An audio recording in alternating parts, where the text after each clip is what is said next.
Ini pernyataan ini saya ulang-ulang supaya calon-calon ini tidak terlalu khawatir dengan saya sehingga memusuhi saya. Takut banyak calon gubernur takut, calon presiden takut. Kan tak boleh takut. Aku tidak akan mencalonkan diri.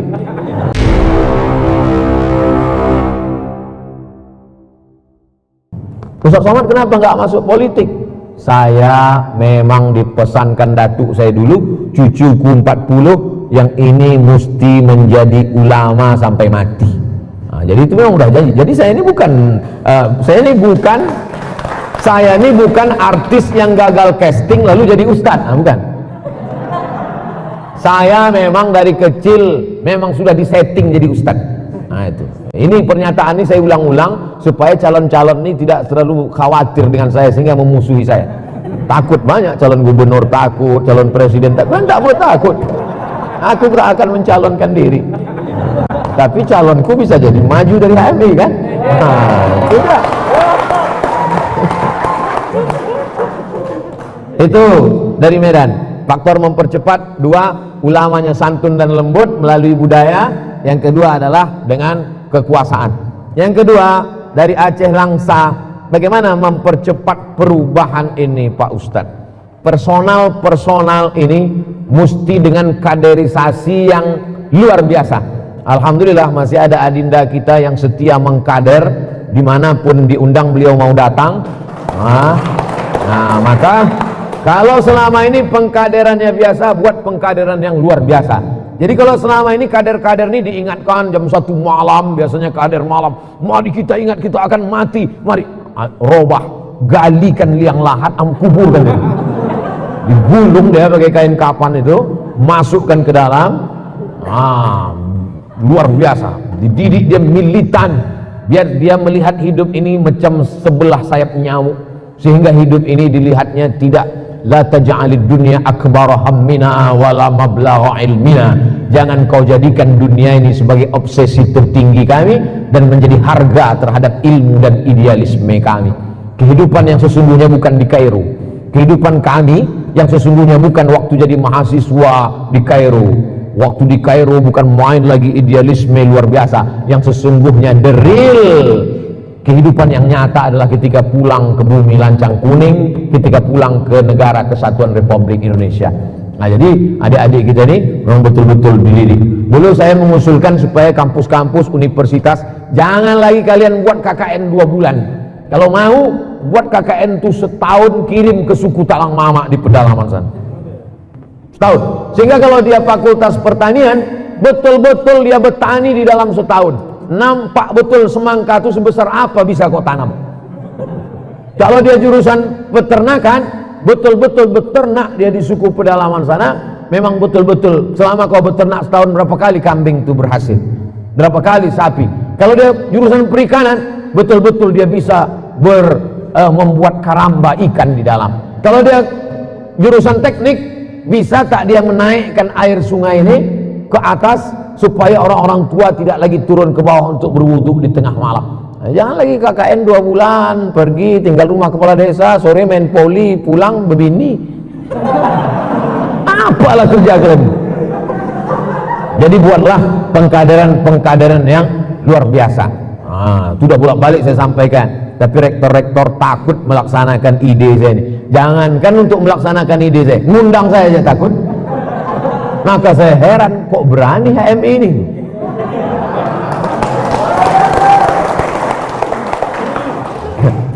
Adinda dari Cianjur, akulturasi.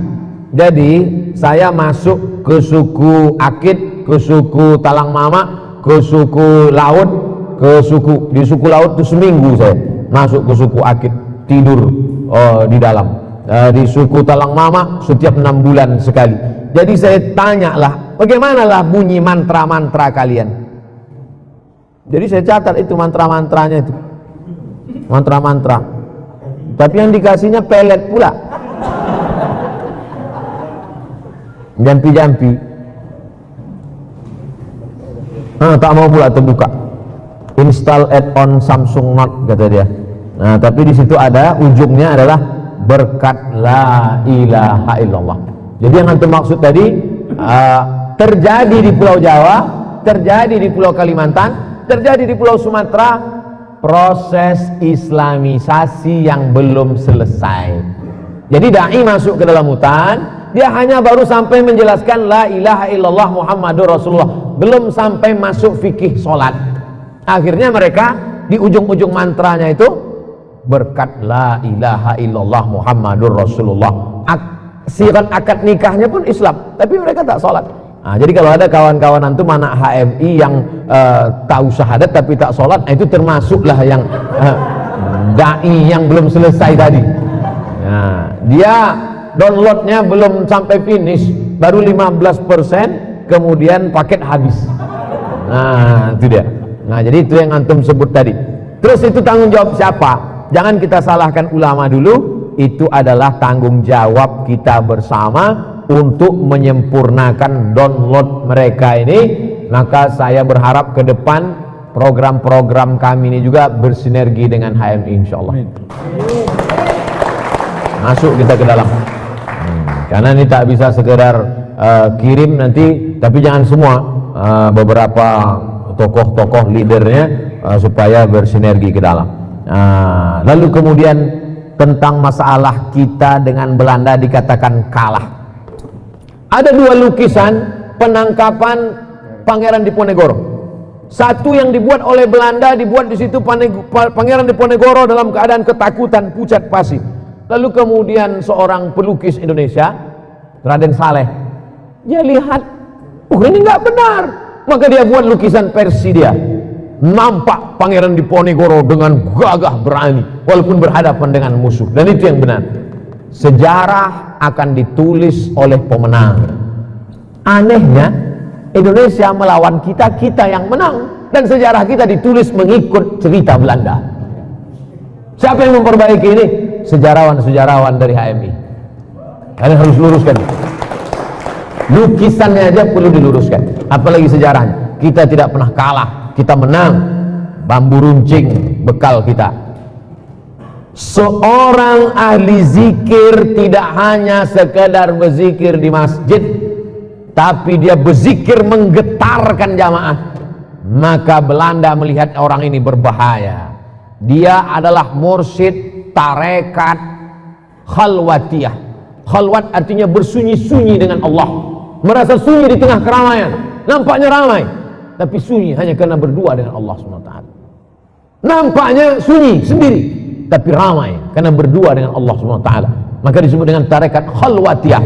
Namanya Syekh Yusuf Al-Makassari Tajul Khalwati. Taj artinya crown, mahkota, mahkota tarekat khalwatiyah. Belanda melihat orang ini berbahaya, buang dia, dibuang ke Ceylon. Sampai di Ceylon, apa yang dia lakukan? Dia menyebarkan Islam di Sri Lanka. Masuk Islamlah orang Sri Lanka. Akhirnya orang Inggris di Sri Lanka pun pusing melihat dia. Ini orang berbahaya di Ceylon, campakkan lagi. Belanda melihat dia berbahaya, buang. Ceylon melihat dia berbahaya, buang. Akhirnya dicampakkanlah dia ke Cape Town, Afrika Selatan. Di Cape Town apakah dia stres, depresi? Tidak. Di Cape Town dia membangun kampung Melayu, kampung Islam. Dan kemudian Presiden Nelson Mandela memberikan penghargaan sebagai pahlawan Afrika Selatan. Jadi orang Indonesia tidak pernah kalah. Dia hanya kalah di mata sejarawan yang menulis menurut versi mereka. Dari senjatanya, dari kekuatannya. Apa kekuatan Syekh Yusuf itu? Kekuatannya ada pada la ilaha illallah Muhammadur Rasulullah. Kalau Allah besar di dalam hatimu, maka dunia ini kecil di depan matamu. Kalau Allah besar dalam jiwamu, maka segala permasalahan dunia ini hampa, kecil materi ini, tak ada apa-apanya. Itulah yang mesti ditanamkan dalam. Tapi dia tidak sekedar orasi saja. Karena kalau sekedar pelatihan nanti bisa aja jam tengah malam, besarkan Allah dalam hatimu, dunia kecil. Begitu datang duit sekoper, besar juga dunia ini. Menguji emas dengan api. Emas kalau kita mau tahu dia emas murni atau emas campuran, bakar dengan api. Ketika dibakar dengan api, memisah nanti mana emas mana perak. Menguji emas dengan api, menguji orang dengan uang, menguji orang dengan uang dan materi. Di saat materi itu datang, di situ dah baru nampak mana yang sesungguhnya HMI asli dan mana HMI yang ijuk saja. Ijuk dengan rambut susah dibedakan bagi yang tak tahu mana rambut, mana ijuk, mana lalang, mana rumput asli, karena sekarang memang semuanya penuh dengan kepalsuan. Saya kemarin diundang ke hotel acara pernikahan, bunga-bunganya palsu, semua bunga plastik, semua bunga plastik.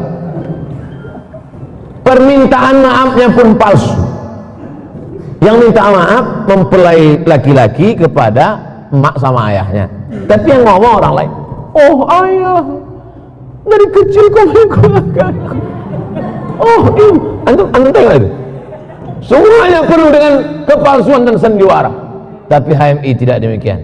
Ini dia kasih asli, buahnya asli. Dia tak mau yang plastik. Hah? Apple, Malay, Apple. Hah? Asli.